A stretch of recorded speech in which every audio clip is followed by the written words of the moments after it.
Yo, my name is Josh, and if you don't know me, はじめまして、ジョシュです。10年間ぐらい日本に住んでいるのアメリカ人です。長く勉強しているから、日本語が話せるようになりましたけど、まあ、結構時間かかりました。So when I was 23, I came out to Japan knowing absolutely zero Japanese, and I was just generally bad at languages overall. But by the time I reached 26, I had graduated from a complete Japanese college in 100% fully Japanese, being the only Westerner in my entire class of over 200 students. Now, that seems kind of crazy, but let me zoom out a bit because I can say that in a sentence, but it actually took a few years to do, and it was quite intense. There was a lot of things to learn and a lot of decisions to make in that time, and it was a lot of studying. But I want to share with you the one thing that helped me to keep going even when it was tough, and even when I was the worst one in my entire language class at speaking Japanese. And that is to enjoy Japanese from the very beginning. Don't just study to study, study for the things that you actually care about. Now, that might not make a lot of sense, but I want to paint you a little picture to explain to you exactly what I mean. So, when I came out to Japan, like I said, I was 23 years old. I had just finished my associate's degree in the U.S. and I was planning to go to university, but I didn't have the right credits. They changed the credit system, and I couldn't transfer over to any classes in university. So I was basically like, I don't really want to do this. I've always wanted to go to Japan and I wanted to travel, so I'm just going to go for 6 months to enter into a language school. So that's what I did. I signed up for, or I applied for a visa. I packed my bags and went over to Japan. And surprise to me, I experienced a ton of culture shock when I came to Japan. Not necessarily Japanese culture, although that was part of it. It was also, just being in a massive city. I came from the suburbs and I had never lived in a city, never lived on my own. There was just a lot of life culture shock that I did not know about before I came out here. So I had a rough first week and even first month. It was quite difficult to the point where I was like, you know what? I don't think I want to do this. And I spoke to my language school and I was like, I actually want to cancel my visa. So that's what I did. I talked to them. They submitted documents to the government, and basically, they were in the process of canceling my visa. So I was preparing to go back to the US uh, and just try to go back into university, or I don't know. I was into art at the time. I thought that I might want to do art in the US, but fast forward a few months, so that was all within the first month, but three months in, was coming to my first term finishing at language school. And I remember my very close friend from the US came to visit me in Japan, which really meant a lot to me. But by that time, I had been in Japan for a little bit of time, and he said something to me that I'll never forget. He basically, we were in the park, Yoyogi Park. I'm not sure if you know it, but it's a very famous park. You've probably seen pictures of it. There's lots of tourists and stuff when it's cherry blossom season, because people will go there and have picnics and just look at the cherry blossoms. So we were just enjoying our time under the cherry blossoms, having a little talk, and I was basically talking to him about a lot of the things that I was kind of going through and a lot of the struggles that I was having about whether I should go back or not, because even though I told my school that I wanted to go back, there's a little bit of wrestle within me, like, why did I cancel my visa? Like, why am I doing this? I'm just going to go back and then everything's going to be the same. And he was listening very well as a good friend, and he gave me a little bit of advice. He said something to me that I'll never forget, which was basically like, why not just stay and see what you can learn? Like, you don't know, you know what it's like if you go back to the US and experience all of the same things that you've been going through. I mean, you've been thinking about what you want to do with your life, and it's not like you just finally figured it out. I think if you go back, then you'll always wonder, like, what if I stayed? What things could I experience? What things could I learn? Who could I become if I had just stayed and tried to learn about the culture rather than just freaking out and going back home? I thought that I could comfortably predict everything that I was going to learn while I was here and everything that, was going to happen, and that I was 100% confident that I wanted to go back home and that I was going to do this art and university thing. Although, when I was in the US, that didn't really work out the way that I wanted it to. And even deep down within me, I was still struggling with the decision on whether I should go back or not. I remember even just before I had told my school that I was going to cancel, I had been talking with them for a few days and I kept delaying it. And then finally, on the last day that they said I can decide, I went into the bathroom trying to delay it again. And I took out a coin. I was like, basically, heads, I'm going to stay in Japan. Tails, I'm going to go home. And I flipped it and I felt very uncomfortable. I don't know if I felt I should stay in Japan or not, but when it landed on go home, I was like, okay, that's it. And I went downstairs and I told them I'm going to go home. But, that was not a decision that I made fully on my own. It was with a coin flip. So that just showed me that I was not 100% committed to it.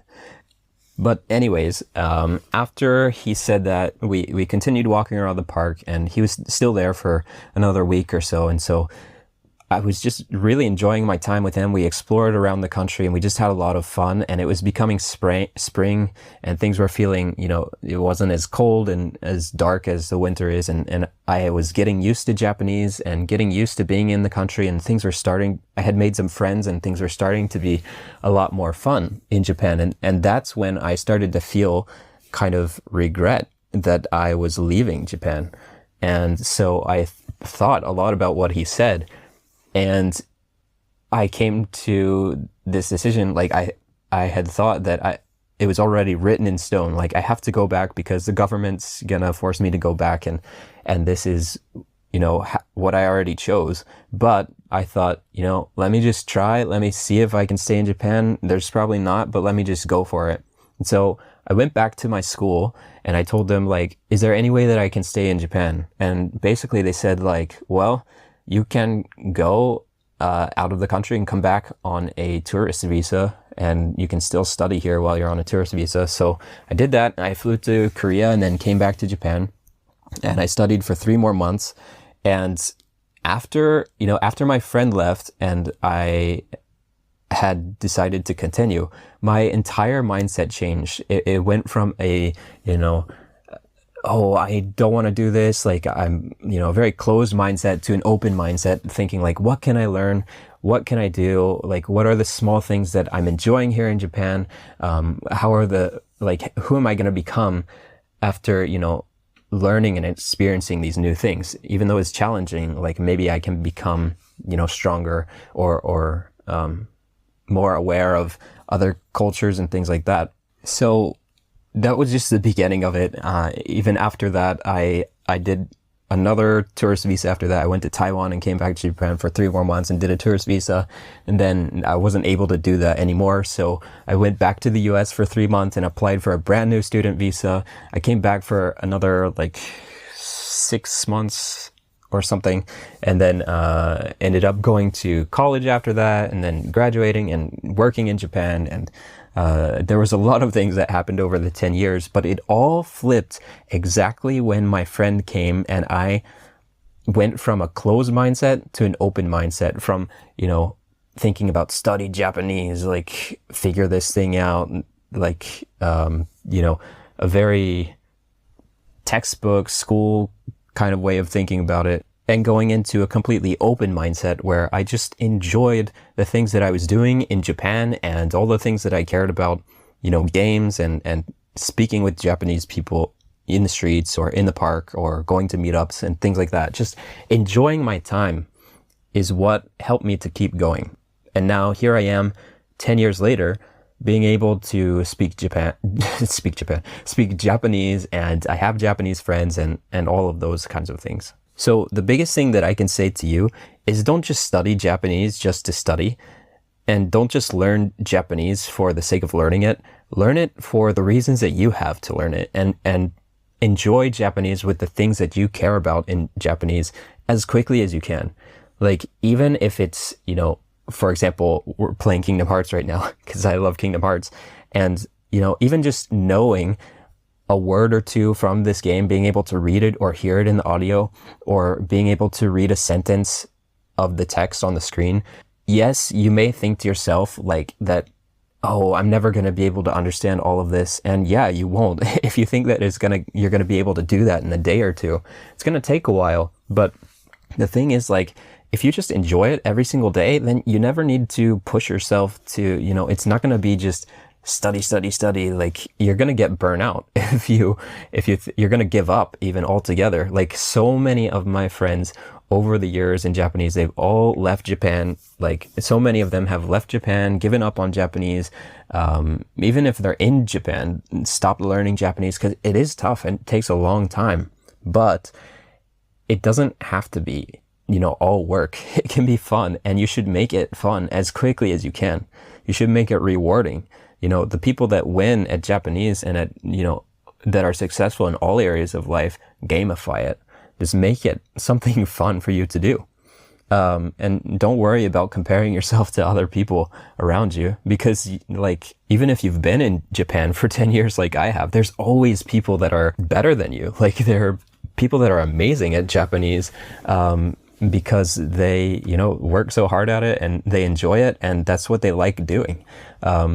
So like I said, enjoy the things that you care about in Japanese. So many people, start learning Japanese just with a textbook, and, they'll say, one day I'll be able to enjoy my favorite game, or one day I'll be able to enjoy my favorite manga or anime or Japanese movie or whatever it is, Japanese music.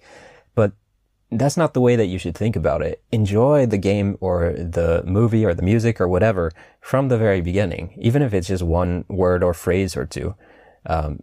Enjoy your favorite media, your favorite content from the very beginning. And don't force yourself to have it all figured out in a short timeline. You have to have a long-term mindset. Like, this is a long game. It's going to take you a very long time to learn all of the ins and outs of it, but it will not take you a very long time to start to understand it. You can start to understand Japanese very quickly. You could learn the entire alphabet in less than a week, even a few days. I mean, depends on how used to those kinds of things you are. But you can do it very quickly, and you can feel like you've accomplished, like you're really learning something very quickly. But many of you might say, but even if I try, I can't understand any of it, or I don't know where to start. And that's totally fair. I'm not saying you'll understand everything right away. Like I said, it's a long-term game, but the point is that you should find something fun from the very beginning. Open your favorite scene from any game, anime, song, and just observe. Listen with your ears, feel the beat to the words, see what you can visually. If there's any facial expressions or intonations, what do the Japanese subtitles look like? Japanese doesn't click from knowledge. It clicks when you internalize it. And that's why even one sentence, even a new word from your favorite game can make worlds of difference. So I used to do a lot of martial arts, and if you've ever done martial arts, you'll know probably exactly what I'm going to say, but there's the concept of the black belt and the concept of the white belt. And, basically a white belt has, never done karate, never done any martial arts. And, but my teacher, my master, always said to me that the black belt is just the white belt that never gave up. If you think about how the belt systems and things worked from a long time ago, there was the white belt, and they worked every single day, training every day, and their white belt gets dirty with dirt and blood and sweat and tears and all of that stuff. And it gets darker over time. And eventually it becomes black because it's so dark that they've had years and years and years and decades of experience to the point where they know everything, and they've become a black belt. But underneath, it's a white belt. Just a white belt that never quit, never gave up, and just kept going. And that's the same thing with Japanese. The people that know the most Japanese are just the people that have been doing it a really long time. And yes, there are people that are very good at it. I wasn't one of those people, but I've been doing it for a very long time, so I've learned my way around it, and I've learned how to speak in Japanese. So yeah, that's basically it. But what do you guys think? Do you guys find it hard to study Japanese? Like, have you guys studied Japanese? Are you just starting out? Have you been studying it for a while, but you got stuck? I want to hear. Let me know in the comments. I'd love to hear you guys' stories. And also let me know if you guys like Kingdom Hearts. Obviously, I love this game. It's a big part of the reason why I came out to Japan. It impacted me a lot when I was a kid, and I just love the world, and I love Disney, and I love Final Fantasy. and it was so intriguing to me and helped me to continue with Japanese. So yeah, let me know if you guys like Kingdom Hearts as well. I've actually been thinking of a fun little project that maybe would help you guys, is if I just take a scene from Kingdom Hearts and break it down completely so that you guys understand from zero Japanese to understanding your first scene of Kingdom Hearts. I think that'd be a really fun thing. I'll explain to you every in and out of how the language works so that you can understand the scene. And yeah, I think that would be a really fun thing to do. So if you guys are interested, just let me know. I have this group called School Japan where I help out, people that want to learn Japanese. There's 155 people in there right now, but yeah, if you guys need any help, you're more than welcome to join, but this is not, no pressure for you to join or anything like that. You can just post anything you want to ask in the comments here if you want, and I'll try to answer everyone's questions as quickly as I can and as clearly as I can. So yeah, just drop your questions or anything you want to ask or talk about below in the comments, and I'll try to get back to you. But yeah, that's basically it. Like I said, just take the pressure off. Please take the pressure off. And Japanese can be easy if you let it be. Just go out and enjoy Japanese content, whether you've studied Japanese some or not at all. Have fun with it and just enjoy the process. I hope that helps, and I'll see you guys in the next one. All right, peace.